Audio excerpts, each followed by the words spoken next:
real quick thoughts on the Lions placing the franchise tag on is Ziggy Ansah. You know, we back Motor City Sports Talk. We're going to try to squeeze 3 videos in before midnight.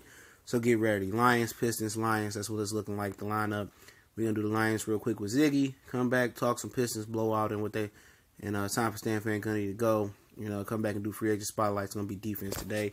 But the Lions placed the franchise tag on Ziggy Ansah, which was 17.5, which is more than any defensive end makes. The next closest guy is Muhammad Wilkerson from the New York Football Jets that makes $17.2 million, which has me believing that they believe they can work out a long-term deal with Ziggy in the coming weeks.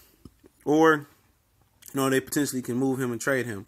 Ziggy was the 40th best pass rusher this year, edge rusher. Last year, they said, according to the article, I'm going to link in the description, he was even worse. So, you know, his play has been declining, you know, maybe because it's injuries. I don't know if it's effort, if it's money. I don't know what it is. Maybe it's injuries. You know, they say he's older than what he's listed at. I think he's 28, 29.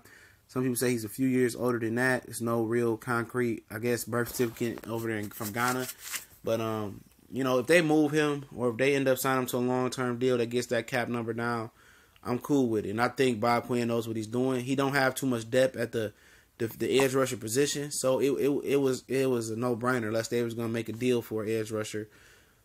It's not a lot of good edge rusher, great top-tier edge rushers in the draft, especially going all the way down when the Lions are picking that. So it was no way around this, man. You know, they could have got better interior with Starley Alute, Nante Poe, Sheldon Richardson for pretty cheap. They could have got, you know, there. I'm not sure if the Cowboys have franchised DeMarcus Lawrence yet, but I doubt if he hits the market. Then you would have to just replace him with like a Trent Murphy and somebody with some potential or make a deal. And I think they could probably end up, you know, I don't know what they're going to do with Ziggy, but it's either going to be trade or long-term contracts to get that cap number down. But the Lions have $50 million in cap space, and obviously it was the 10th most in the league, and they have more room to wiggle. And I believe they're going to get that cap number down. Maybe by trade, moving him, you know, or it may be by, sign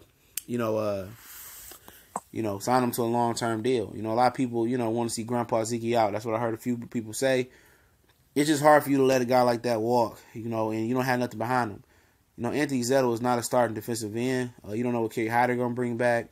And, you know, you don't know what nobody going to bring to the table. You know, with Cornelius Washington, he up and down. So, you know, it's not a tough, deep, you know, or even a top-heavy free agent market for the defensive edge rusher, defensive end, or edge rusher, 3-4 outside linebacker, or hand in the dirt 4-3 defensive, you know, pass rusher. So, you know, this was a no-brainer, you know, for the Lions as far as they staff.